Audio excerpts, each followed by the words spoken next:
As long as man has engaged in warfare, he has sought to secure every edge possible over his opponents, yet while battles are usually centered around killing, capturing, or routing enemy forces, simply breaking their will to engage in combat before a sword has even been drawn is perhaps the most prized tactic of all. When effectively utilized, such psychological manipulation can dramatically weaken the morale of foes prior to an attack, making their ultimate defeat a speedier and less costly affair, in doing so avoiding unnecessary bloodshed caused by more prolonged hostilities. Here are my choices for 5 of the most effective intimidation and demoralization strategies from history. Number 5. The Aztec Death Whistle.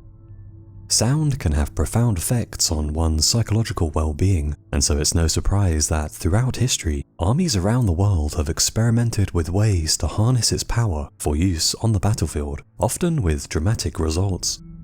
Upon first glance, the humble whistle might not appear to be an instrument capable of inducing fear and mass panic in the enemy. However, when it's been engineered to produce the howling sound of 1,000 death screams combined, it's no surprise that such a tool would have been a useful addition to any army's arsenal.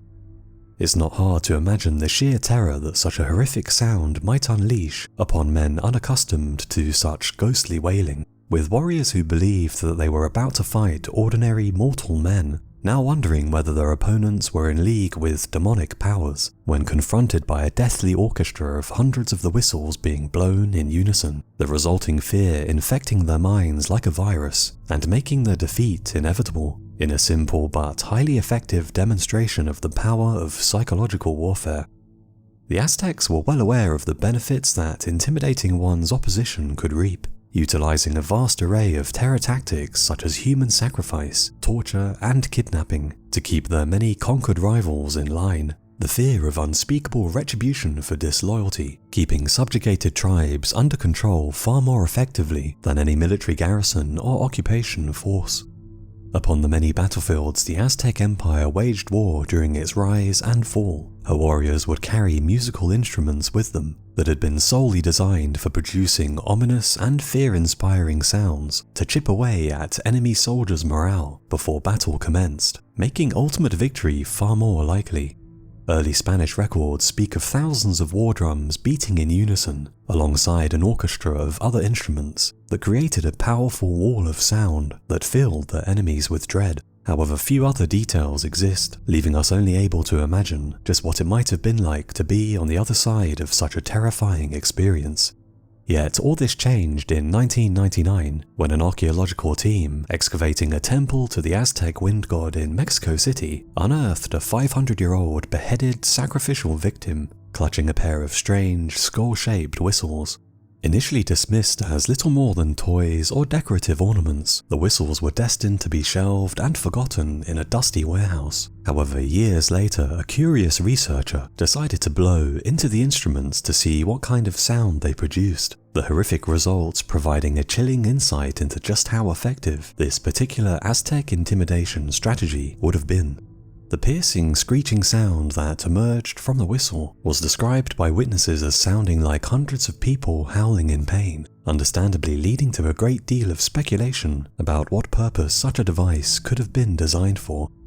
Since the whistle was found at a temple devoted to the Aztec wind god, some believe that they were meant to be used to replicate the sound of the wind in some kind of ceremony or ritual, while others suggest that they might have been used during sacrifices as a way to guide the soul of the victim to the land of the dead. However, the majority view is that they were used on the battlefield as a way to strike fear into enemies, the disturbing sound they create when blown into, making them the perfect tool for psychological warfare.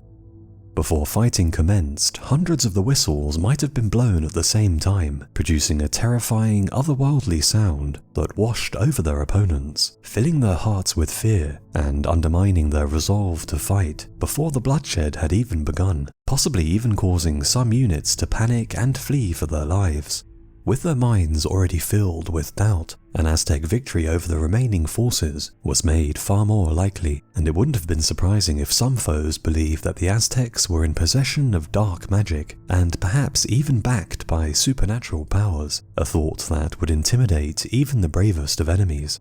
Yet, although the death whistle may have contributed to centuries of Aztec military success, it could have also eventually backfired with dire consequences for their way of life, as the unholy sounds the whistles produce might have contributed to the Spanish perception that they were fighting a people who were aligned with the devil, spurring them on to fight with renewed vigor until the bitter end, in what they perceived to be nothing less than a battle between good and evil, encouraging a tenacity and ruthlessness that would ultimately bring down the Aztec Empire. Yet just as sound can intimidate and demoralize one's enemies, the complete lack of it could also prove equally effective.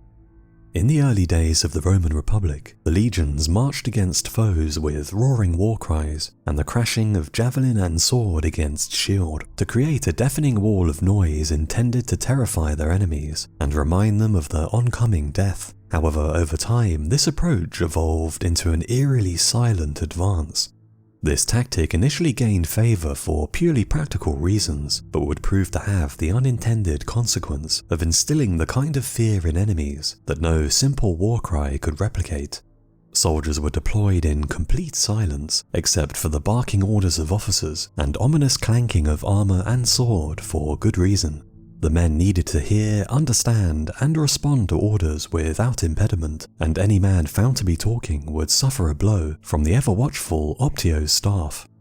After a slow, steady advance towards the enemy, the men would halt just within javelin range and hurl their pila into the massed ranks of the enemy before finally breaking their calm silence with a mighty roar as one, followed by a final charge to maximize the damage to enemy morale, the combined effects of the javelin's war cry and lightning charge, delivering a simultaneous triple shock that was often enough to cause enemies to flee before hand-to-hand combat had even started. Yet this steely silence also had the unintended consequence of being extremely unnerving to the opposition, as they realized such a feat could only be achieved by highly disciplined and well-drilled troops, the kind of foe that any warrior would have been reluctant to face on an ancient battlefield. Only the very best standard of training and self-control could prevent men from unleashing their nervous tension with yelling and rushing forward to get the clash over with as quickly as possible, usually breaking up their formations in the process.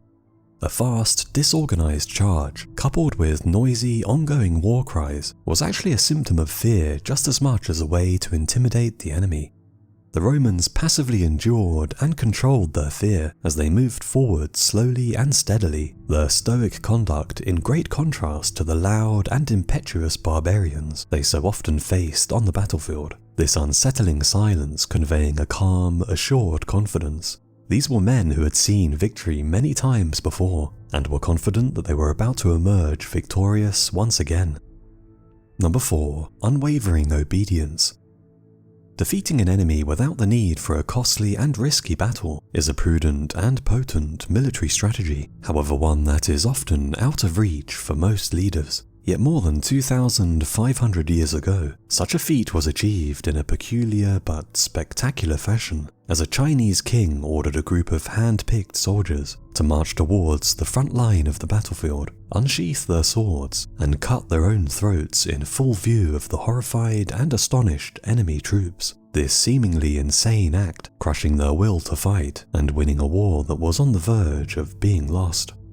While needlessly slaughtering your own troops might at first glance appear to be counterproductive, this chilling and intimidating demonstration of unwavering obedience to a ruthless and unbending king utterly destroyed enemy morale, along with any hope of victory they previously held. After all, how could such a foe ever be defeated?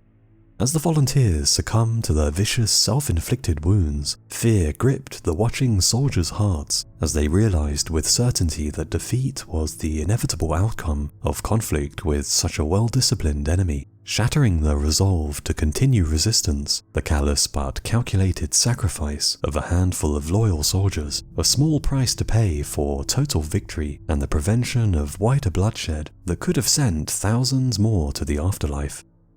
The Chinese states of Yue and Wu had long been rivals, their rulers engaged in a near constant struggle for supremacy. However, when King Yunchang of the Chinese state of Yue suddenly died in 496 BC, the delighted King Hilu of Wu sensed a golden opportunity to take advantage of his rival's momentary period of instability and weakness, and immediately began making preparations for a massive invasion. The deceased king of Yue had bequeathed his throne to his ill-prepared and inexperienced son, the newly ascended King Gujian. However, the crown proved to be something of a poison chalice, as before he could learn the ways of kingship and exert control over his recently acquired lands, the young king had to deal with the formidable forces of his newly inherited enemy.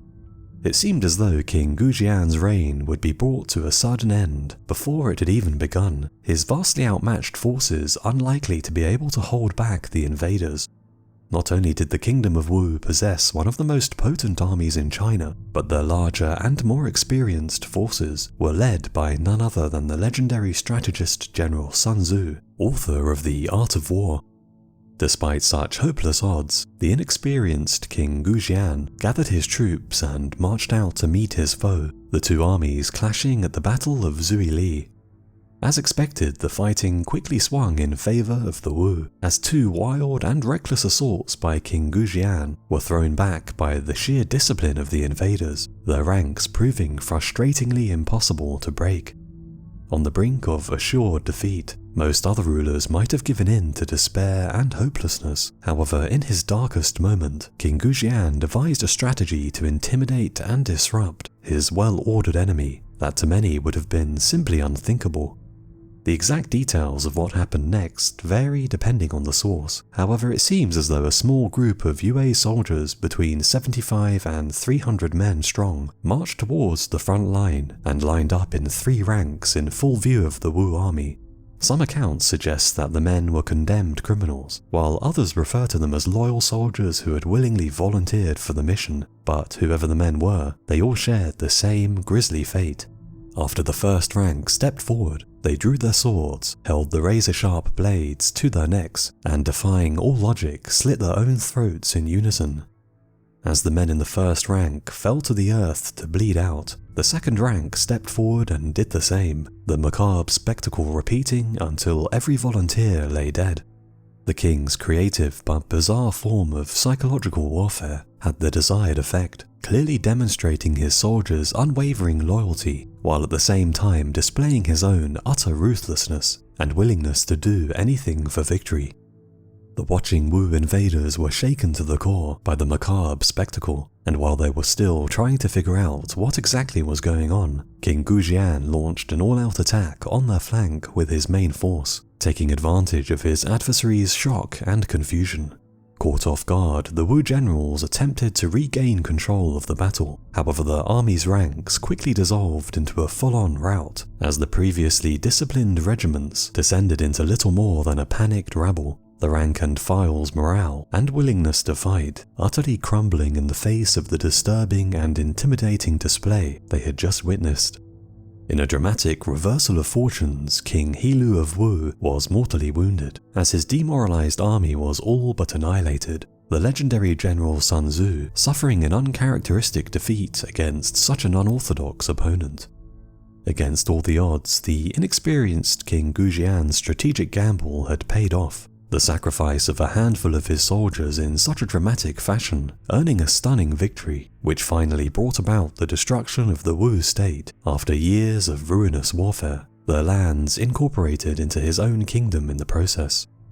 After hearing such a tale, those of us alive today might question whether a man is really capable of cutting his own throat on command. What could drive someone to commit such a horrific and unnatural act in the service of another? The answer might lay in the wildly different worldview of the ancient Chinese, which, although in the current era seems utterly alien, was perfectly normal and rational 2,500 years in the past. It was widely believed that sacrifices made during one's time on Earth would be handsomely compensated for in the afterlife.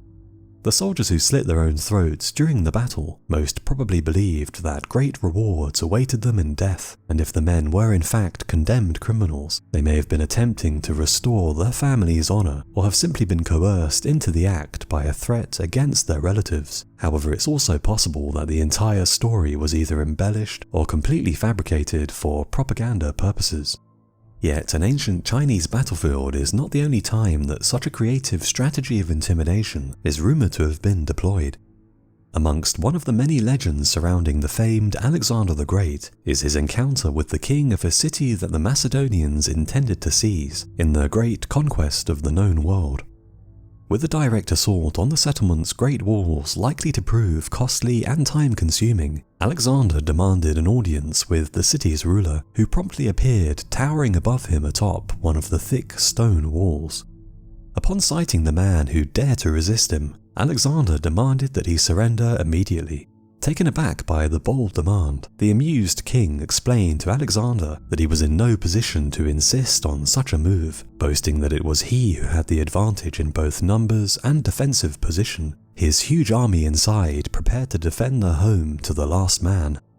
In response, Alexander ordered 100 Macedonian soldiers to form a line facing the edge of a nearby cliff. Once the men were in position, he calmly signaled for them to begin marching forward.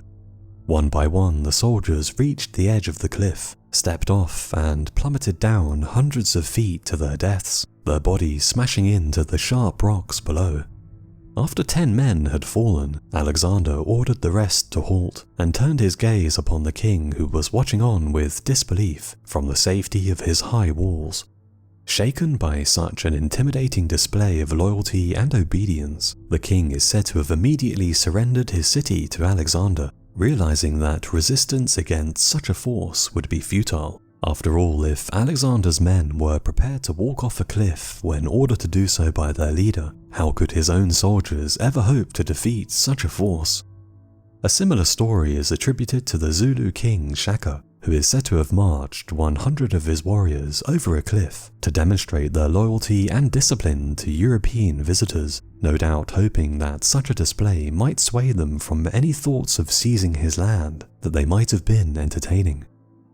Number 3. Operation Wandering Soul.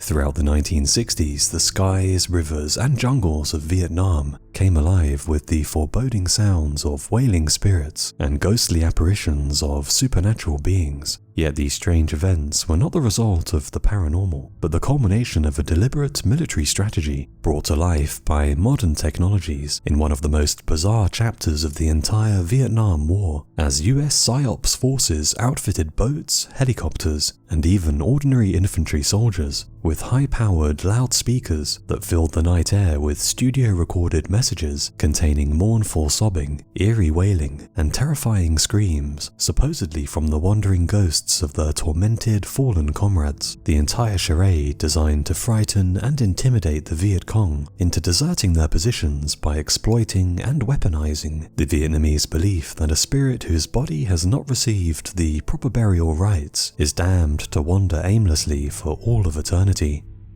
In the opening stages of the Vietnam War, it must have seemed to most that the entire conflict would be wrapped up in next to no time due to the sheer size of the military advantage the American side held. However, despite the balance of power being so lopsided in favor of the US, the resourceful and tenacious North Vietnamese had leveled the playing field with the devastating use of guerrilla warfare, a tactic they had perfected during their earlier successful War of Independence against the remnants of the French Empire. Against all the odds, relatively poorly equipped peasant conscripts had turned Vietnam's dense jungles to their advantage, miring the US in a hellish war of attrition that seemed to drag on with no end in sight, their unconventional hit-and-run tactics frustrating American attempts to deliver a war-winning knockout blow.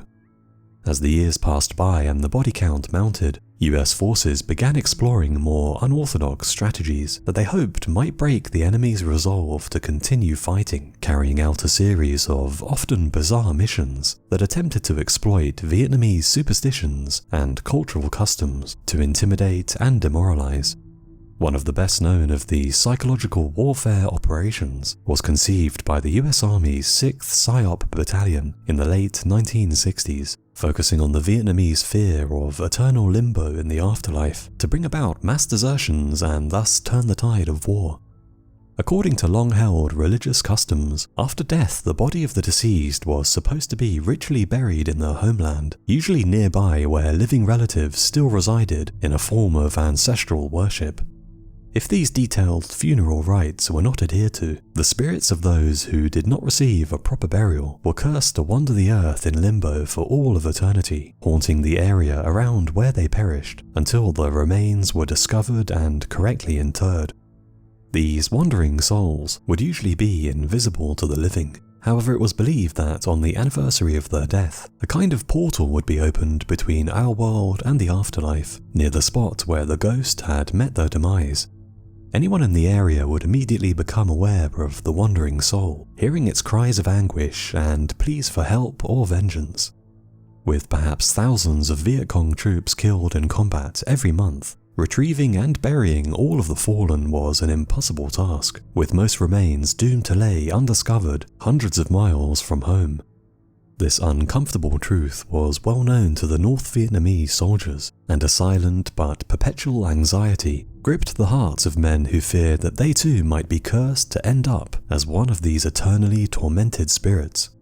What became known as Operation Wandering Soul was a US plan to exploit and weaponize this fear, using high-powered loudspeakers coupled with other special effects to try and trick the Viet Cong into believing that the wandering souls of fallen comrades were nearby, terrifying and demoralizing them, and perhaps even causing them to abandon the war altogether. Vietnamese voice actors were recruited to create recordings which were altered to make them sound as ghostly and ominous as possible. The tapes often mixed with other sounds including funeral music, screaming, sobbing, and even the growls of a tiger in an attempt to emulate what they thought genuine wandering souls might sound like. The ghoulish voices would call out from beyond the grave to the living, masquerading as the spirits of previously fallen Viet Cong soldiers whose remains had been left unburied. The chilling recordings urged the North Vietnamese countrymen to lay down their arms and go home, or even switch sides, lest they too be killed so far from home and suffer the same disturbing fate. The tapes were distributed to various combat units in the field, who were given orders to play them on high-powered speakers at night to maximize their intended effect on the superstitious enemy. Mounted on helicopters or simply attached to backpacks, the soldiers would patrol areas where the enemy was believed to be hiding and broadcast the messages on a continuous loop. To heighten the operation's impact, the recordings were often coordinated with the mass dropping of leaflets containing macabre images and unsettling messages, warning the Vietnamese of the eternal torment that awaited them. While on moonlit nights, some PSYOPs battalions even experimented with firing phosphorus grenades into the sky for theatrical effect. As the phosphorus mist fell through the air, it eerily caught the moonlight and would appear to anyone who didn't know what was going on that a giant phantom was moving through the night sky. Although there were several instances recorded where enemy soldiers surrendered upon hearing the broadcasts, the overall effectiveness of the operation is difficult to quantify, as obtaining data from the Vietnamese soldiers targeted about just how demoralized they felt by the recordings was nearly impossible. However, an unintended side effect of the operation opened up further strategic options that US soldiers found far more effective. Often the recordings seemed to do little more than enrage the Vietnamese, resulting in unusually heavy and aggressive incoming fire from enemy positions. While this might initially seem to be a negative consequence of the operation, US troops quickly realized that they could use the enemy's rashness to their advantage, and began using the tapes to draw enemy fire and thus locate troops otherwise hidden under the jungle canopy. With their previously hidden positions now revealed, the Vietnamese guerrillas found themselves all but defenseless against heavily armed US helicopters and bombers patrolling the skies above, the enraged response to the ghostly recordings often spelling their own doom. Number 2. The Flower Wars.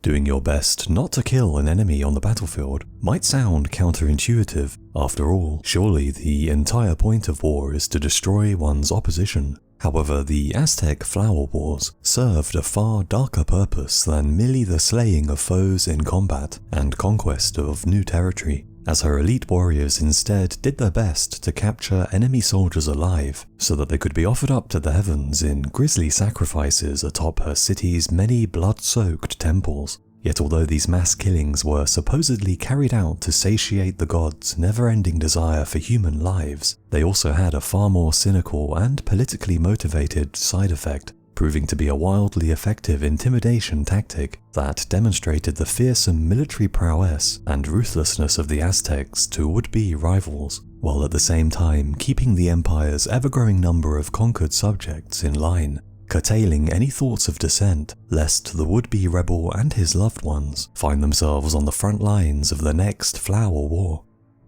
Over the course of centuries of brutal warfare and ruthless expansion, the Aztecs forged one of the largest and most powerful empires in the Americas, her borders continually expanding thanks to the militaristic nature of Aztec society, coupled with the formidable accomplishments of her warriors. By the early 16th century, the Aztecs had conquered over 500 rival states, cities, and tribes, growing to encompass some 6 million souls, yet maintaining control over such a vast empire was fraught with difficulty.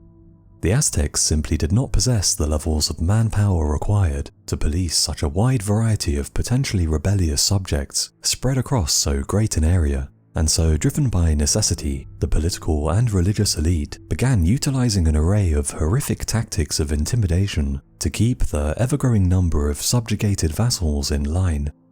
Aztec priests ripped still-beating hearts from the chests of perhaps millions of sacrificial victims atop the city's great temples, the wide avenues flanking either side adorned with giant skull racks containing the severed heads of thousands of previous victims mounted onto wooden poles, while unspeakable tortures, state-sanctioned kidnapping, and even rigged gladiatorial games were other methods employed to dispose of any troublesome citizens who had made enemies of the governing elites.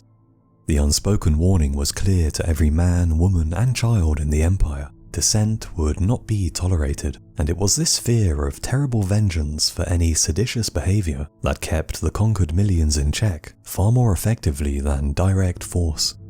This unimaginable and almost industrial-scale slaughter was a constant reminder of Aztec power to outside rivals and internal rebels, and no doubt played a critical role in the empire's meteoric expansion and stable resilience, as those who might otherwise have opposed the Aztecs were intimidated into compliance. Yet it was the method used to obtain such a huge number of fresh victims for these sacrifices that proved to be perhaps the most effective and versatile intimidation strategy. From 1450 to 1454, a severe drought and widespread crop failures resulted in a devastating famine tearing through the Aztec heartlands, leaving a trail of death and disease in its wake. It was clear that such calamity could only have been unleashed by the gods, who were said to have become angry at the pitiful number of human sacrifices being offered to appease them.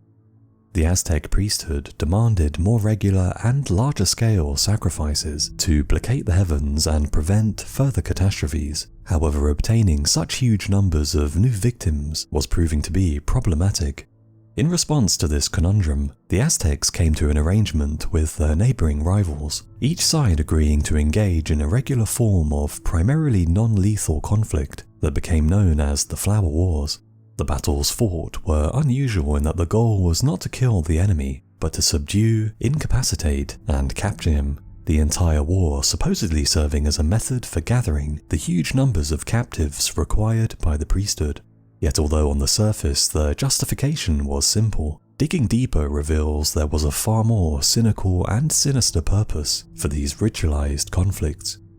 Such a visible spectacle of hand-to-hand combat provided an ideal opportunity to showcase the superiority of Aztec warriors, reminding her neighboring rivals of the immense military might she commanded, might that could easily be turned against them in a war of conquest. As such, the Flower Wars doubled as a convenient form of propaganda, intimidating Aztec rivals and convincing them of the futility of armed resistance. With her potential enemies gripped by fear, it became far more likely that they would submit voluntarily without the need for a lengthy and costly invasion, allowing the Aztecs to concentrate their forces elsewhere against more stubborn foes. These small-scale flower wars also served to steadily weaken and wear down the militaries of rival states deemed too powerful to attack in the short term, eradicating their best fighters and leaving them vulnerable to total conquest at a later stage. One of the primary rules of these ritual conflicts was that each side was required to field equal numbers, giving the appearance of a fair fight. However, since the Aztecs almost always had access to far greater pools of manpower than their enemies, they were always destined to emerge from a flower war with a huge advantage, since the losses from each battle comprised a greater percentage of total forces for the state with fewer overall warriors to draw on. At the pre-selected time and place, both sides would form up and prepare to engage. However, the fight that followed differed greatly from conventional warfare. Ranged weapons were generally shunned in favor of blades and clubs that allowed warriors to demonstrate their individual combat ability, the resulting melee allowing them to increase their social status by taking more prisoners, while at the same time providing much-needed live-fire training. While each side did their best to inflict non-lethal damage on opponents, deaths were common in the heat of battle. However, whether you fell in combat or were captured alive, your ultimate fate would be the same. With fighting at an end, the unfortunate prisoners were transported back to the respective sides' temples to be offered up to the gods in grisly mass sacrifices that were described as flowery, blissful, fortunate deaths, no doubt a poor attempt at masking the horrific reality of the blood-soaked rituals. Yet this unending intimidation of their neighbors would come back to haunt the Aztecs, as hatred and resentment flourished hand in hand with fear. The various peoples who had suffered for so long under the cruel yoke of the empire, gleefully joining the Spanish newcomers in their war of conquest. The huge military contribution they made, turning the tide of battle in favor of the conquistadors, and directly leading to the Aztec civilization crashing to a sudden end. Number 1. No mercy. During the 13th century, the mere mention of a single man's name could be enough to cause fortress-like cities to throw open their gates, and once formidable armies to lay down their weapons and surrender without a fight. The paralyzing fear that the great Genghis Khan and his Mongol horde induced, even overcoming basic survival instincts, as entire populations of hundreds of thousands allowed themselves to simply be cut down where they stand, their will to resist utterly consumed. Yet how could one man command such fear, and how did a group of perhaps just a few 100,000 illiterate nomads forge one of the largest empires in history, great swathes of which were readily surrendered by its previous occupants before a sword was even drawn? Having unified the endlessly warring Mongol tribes under one banner, Genghis Khan led his people in a lightning conquest of much of the known world, his formidable horse archers sweeping aside all who dared stand against him as once mighty kingdoms and empires fell before his iron will. By the time the dust settled, the Mongol Empire had grown to encapsulate a landmass the size of Africa, making it one of the largest empires in history, with a quarter of the world's population living and dying under Mongol rule. Yet for a people thought to number just a few 100,000, conquering such a vast area and then keeping its countless millions of subjugated souls in check required more than just military mastery. The Great Khan's creative but terrifying use of intimidation and psychological warfare, demonstrating how defeating an enemy's will to resist through fear could be far more effective than simply defeating him on the battlefield. With such a low pool of manpower to draw upon, the Mongols conducted their wars in any way that minimized their own casualties. The Khan would gladly put thousands of innocent civilians to the sword if it meant that the life of a single Mongol soldier could be saved. As such, cities that surrendered without a fight were generally well treated, their population spared and allowed to go about their business. However, those who dared to resist would without exception suffer a horrifying fate. Since the Mongols lacked the necessary manpower to maintain large garrisons across such a vast and continually growing empire, they developed a terrifying but highly effective strategy of simply wiping out any population centers that resisted or rebelled once conquered. When the Khan's horde approached a city, its inhabitants would usually be given a single opportunity to surrender peacefully in exchange for their lives being spared. However, should they choose to resist, every living thing within its walls would be wiped out. Men, women, children, and even cats and dogs would be put to the sword without mercy, with just a handful spared to spread news of the wanton slaughter to neighboring settlements. As word of the atrocity and rapidly approaching Mongol horde spread through the area, towns and cities that might have previously fought the invaders began to have second thoughts about the wisdom of such resistance. Details of the horrific scale of the massacres being carried out evoked such fear in nearby populations that many otherwise well-defended settlements simply threw open their gates and surrendered to the invaders in the desperate hope of escaping a similar fate. Across the world, kings, sultans, and emperors read reports of prized fortresses and mighty cities submitting to the Mongols without a fight, with confused dismay, as their lands were greedily absorbed by the ever-swelling Mongol Empire at a startling pace. The unimaginable fear the Mongols' ruthless treatment of their enemies evoked, paving the way for their ultimate victory. As the terrible massacres intimidated so many cities into surrendering without a fight, Mongol casualties from their numerous campaigns were drastically reduced, enabling them to continue on with their lightning speed conquests at close to full strength, while often managing to avoid getting bogged down in lengthy and costly sieges. Since virtually no garrison was left behind to occupy a city once it had surrendered, precious Mongol forces were freed up to continue the war without being tied up acting as a local police force, the terrible punishments for disloyalty serving as a powerful deterrent to rebellion for settlements behind the Mongol lines, as citizens knew that no matter how long it took, one day in the near future the horde would once again appear on the horizon, ready to exact terrible vengeance for their transgressions.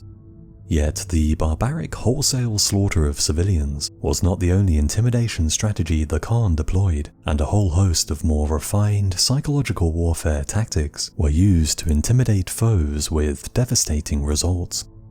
With the Mongols usually vastly outnumbered, it was essential to confuse and demoralize the enemy by making the horde seem far larger than it actually was, leading to false tales of millions of invincible Mongol horsemen storming out of the steppes to conquer the world, when in fact a single army rarely numbered more than 100,000. At night, Mongol soldiers were ordered to light multiple fires to exaggerate their numbers, deceiving enemy scouts who brought the false news of a huge Mongol army back to their commanders, spreading fear and pessimism through their camp.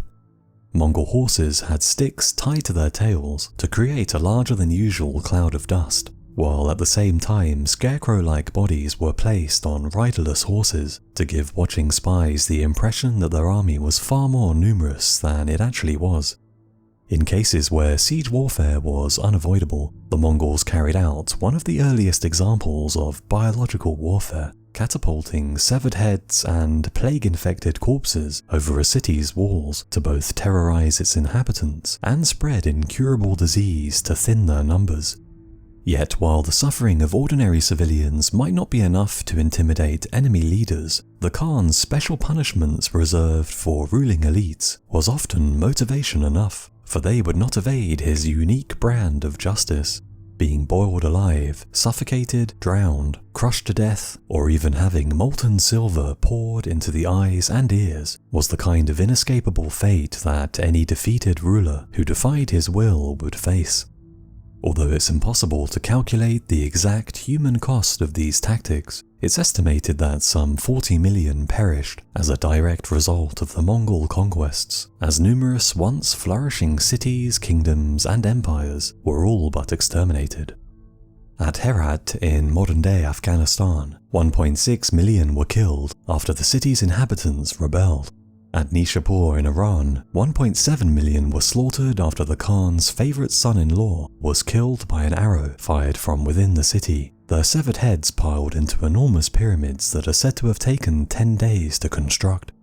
As many as 1.2 million were put to the sword at Urgench, with every one of the 50,000 victorious Mongol soldiers ordered to slay 24 citizens each.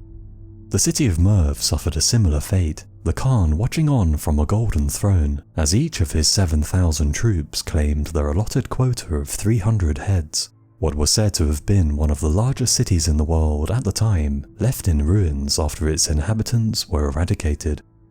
Across the rising Mongol Empire, countless other cities found themselves added to this macabre list of the damned, tales of their grisly fate spreading across the known world as a paralyzing fear infected men's hearts to such an extent that even the very thought of resistance induced panic, lest the Khan somehow penetrates your mind and uncovers your unspoken schemes.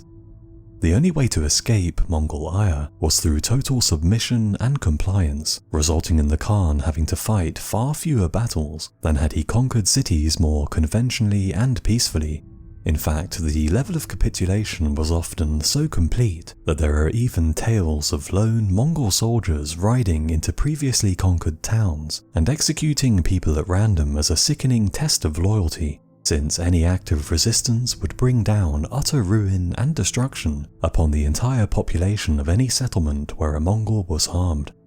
Yet despite unleashing one of the most destructive series of conquests upon the world, the intimidation the Mongols inspired birthed a short-lived era of remarkable peace and security for the citizens who survived the invasions. Thousands of miles of lucrative trade routes that were once fraught with danger were now made safe, and it was said that law and order was so brutally enforced that a woman could carry a sack of gold from one end of the empire to the other without fear of attack. The stunning effectiveness of the Khan's intimidation tactics did not go unnoticed, and his successors would implement similar strategies with devastating results, most notoriously by the last of the nomadic conquerors, Tamerlane the Great, whose campaigns are estimated to have caused the deaths of 17 million people, as he ruthlessly attempted to restore the fallen Mongol Empire through a similar use of brutality and intimidation that saw the return of giant pyramids of skulls and mass extermination of enemies, as entire cities were once again wiped from the map. So those are my choices for 5 of history's most effective intimidation and demoralization strategies. Leave a comment below with any other examples of tactics that you would have included in the list, and I'll see you again on the next video.